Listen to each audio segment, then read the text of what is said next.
Hello friends, myself doctor विकास Goyal, senior cardiologist Gurgaon से, पारस hospital Gurgaon से। आज हम बात करेंगे एंजियोग्राफी की।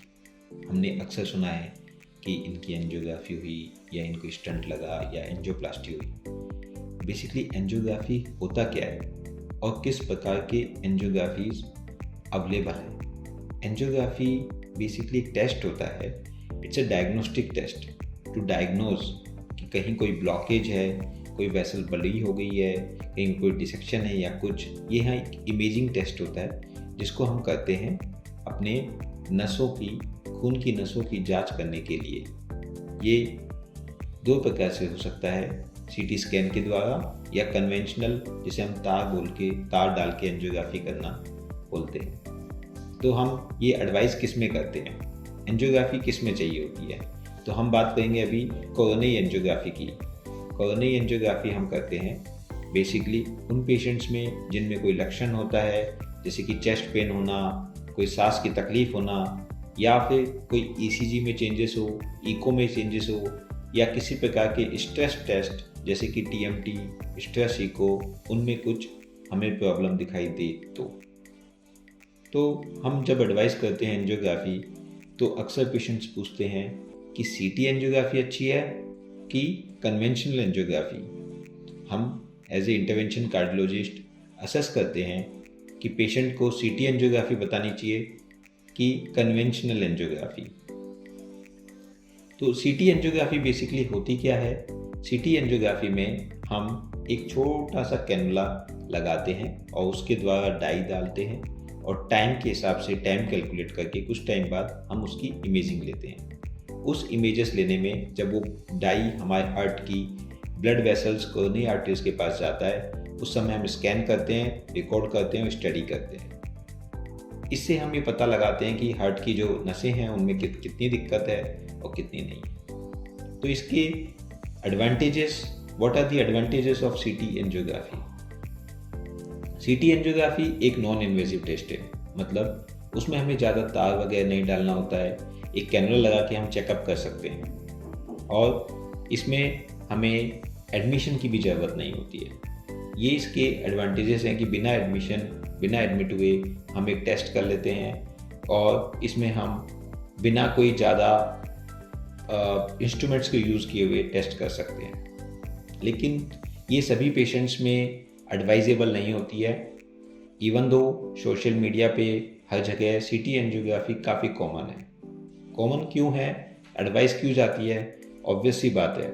अगर किसी को ऑपरेशन की ज़रूरत है और कोई डॉक्टर ये बोल दे या कोई ये बोल दे कि बिना ऑपरेशन ठीक हो जाएगा, तो वो उसी डायरेक्शन में जाता है कि शायद ट्राई कर ले, बिना किसी ऑपरेशन या तकलीफ के वो ठीक हो जाए। इसके डिसएडवांटेजेस क्या क्या है। सीटी एंजियोग्राफी के जो डिसएडवांटेज है वो है, पहला कि ये ओल्ड एज में करना थोड़ा मुश्किल होता है, क्योंकि कैल्शियम ज़्यादा होता है। उस समय हमें जो पिक्चर मिलती है वो एक्यूरेट पिक्चर ना मिले, ऐसा हो सकता है। कभी कभी कैल्शियम की वजह से, शैडो बनने की वजह से हम उसको नहीं भी कर पाते हैं। दूसरा डिसएडवांटेज, इसमें हमें जो डाई यूज़ होती है वो ज़्यादा यूज़ करनी पड़ती है एज कंपेरेटिवली कन्वेंशनल एंजियोग्राफी के।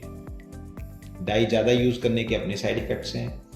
तीसरा, इसमें हमें हार्ट रेट को काफ़ी कंट्रोल करना पड़ता है। हार्ट रेट जो हमारी है इसमें, वो हमें 60 के अप्रोक्स चाहिए होती है, तभी हम इसको अच्छे से कर सकते हैं और स्टडी कर सकते हैं। और इसमें हमें साथ के साथ जो ओबीज पेशेंट है, जिनमें दिल की गति की दिक्कत है, जिसमें धड़कनों की दिक्कत है, उनमें भी हम ये टेस्ट नहीं कर पाते हैं। उसमें हमें रिजल्ट जो मिलता है वो बहुत अच्छा या एक्यूरेट नहीं मिल पाता है। इसके अलावा कभी कभी हमारी एंजियोग्राफी जो होती है, ये वाली सीटी एंजियोग्राफी, इसमें 50 to 70% की ब्लॉकेज होती है, तो हमें बड़ी कन्फ्यूज़न हो जाती है कि वो हकीकत में 50 से कम है या 70 से ज़्यादा है, 50 to 70 है कि नहीं है। तो एक्यूरेट डायग्नोस करने के लिए, प्रिसाइज डायग्नोस करने के लिए सीटी एंजियोग्राफी में थोड़ी सी परेशानी आती है। इसकी कॉस्ट भी आमतौर पे कन्वेंशनल एंजियोग्राफी जितनी या कहीं कहीं पे उससे ज़्यादा भी होती है। तो अब हम बात करते हैं कन्वेंशनल एंजियोग्राफी की, जिसे हम कहते हैं आमतौर पे वो तार वाली एंजियोग्राफी। तार वाली एंजियोग्राफी डरावनी ज़रूर है, बट इतनी ज़्यादा तकलीफ वाली या इतनी परेशानी वाली नहीं है। हाँ, सोशल मीडिया पे सब जगह इसको थोड़ा कम प्रायोरिटी देते हुए सीटी एंजियोग्राफी को ज़्यादा प्रायोरिटी दी जाती है। इवन कुछ पेशेंट्स को इंडिकेशन में कन्वेंशनल एंजियोग्राफी की ज़रूरत होती है, बट फिर भी वो सीटी एंजियोग्राफी कराना पसंद करते हैं। कन्वेंशनल एंजियोग्राफी का फ़ायदा जो है, एडवांटेजेस, वो सबसे पहला तो कि एक्यूट हार्ट अटैक में सीटी एंजियोग्राफी की जगह कन्वेंशनल एंजियोग्राफी हमें करवानी चाहिए। दूसरा, जो हमें प्रिसाइज इंफॉर्मेशन, एकदम एक्यूरेट इंफॉर्मेशन मिल सकती है, वो कन्वेंशनल एंजियोग्राफी में मिल सकती है, सीटी एंजियोग्राफी में नहीं मिल सकती है। तीसरा, ये रियल टाइम इमेजिंग होता है। जिस समय हम इसको टेस्ट कर रहे होते हैं उसी समय हम इसको असेस कर रहे होते हैं, साथ के साथ पता चल जाता है कि कोई दिक्कत है कि नहीं है। हाँ, इसमें एक और एडवांटेज है कि जो डाई यूज़ होती है वो कम यूज़ होती है। डाई जो यूज़ होती है इसमें बहुत ही कम 10 या 20 ml में हो जाती है, जबकि सीटी एंजियोग्राफी में वो 100 ml तक हमें यूज़ करनी पड़ती है। कॉस्ट इफेक्टिव, अगर हमें सीटी एंजियोग्राफी कराने में कभी ब्लॉकेज आती है 50, 60, 80, तो हमें फिर कन्वेंशनल एंजियोग्राफी में जाना पड़ता है। लेकिन कन्वेंशनल एंजियोग्राफी में अगर हमें दिक्कत है तो हमें सीटी एंजियोग्राफी में नहीं जाना पड़ता। तो एडवांटेज है कि हमें दोबारा से पैसा खर्च करना, दोबारा से इन्वेस्ट करना मनी की ज़रूरत नहीं पड़ती। What are the disadvantages of conventional angiography? Conventional angiography के डिसएडवांटेजेस बेसिकली क्या हैं कि ये एक इन्वेजिव प्रोसीजर है। इन्वेजिव मीन्स हमें, हाँ डेफिनेटली, बेसिकली होता कैसे है कन्वेंशन ये एंजियोग्राफी? इस एंजियोग्राफी में हम हाथ में या पाँव के अंदर जांघ में एक छोटी ट्यूब जैसी स्ट्रक्चर डालते हैं और एक वायर एक के द्वारा एक ट्यूब लेके जाते हैं नसों के पास में। वहाँ हम डाई इंजेक्ट करते हैं। जब डाई इंजेक्ट करते हैं तो जो एरिया, जो वेसल है, उसके अंदर सब ब्लैक दिखाई देता है, उसके आसपास का वाइट होता है। उससे हम असेस करते हैं एक्सरे पे पिक्चर लेके कि ब्लॉकेजेस हैं कि नहीं है। तो ये जो तार डालना है, ये ट्यूब डालना है, ये इन्वेजिव प्रोसीजर्स में आ जाता है। दूसरा इसका डिसएडवांटेज होता है कि हमें अगर एंजियोग्राफी हुई तो साथ के साथ स्टंट भी डल जाएगा। ये कुछ लोग एडवांटेज में भी मान सकते हैं कि भाई साथ के साथ हमारा पूरा इलाज भी हो जाएगा क्योंकि डायग्नोस्टिक प्रोसीजर है। कुछ लोग डिसएडवांटेज में भी मानते हैं। लेकिन ऐसा है कि जिसको भी अपनी एंजियोग्राफी की ज़रूरत है, पहले ही उसको काफ़ी हद तक रूल आउट कर लिया जाता है कि इसको हकीकत में ही एंजियोग्राफी की ज़रूरत है या नहीं है। उसी के बाद एडवाइस की जाती है।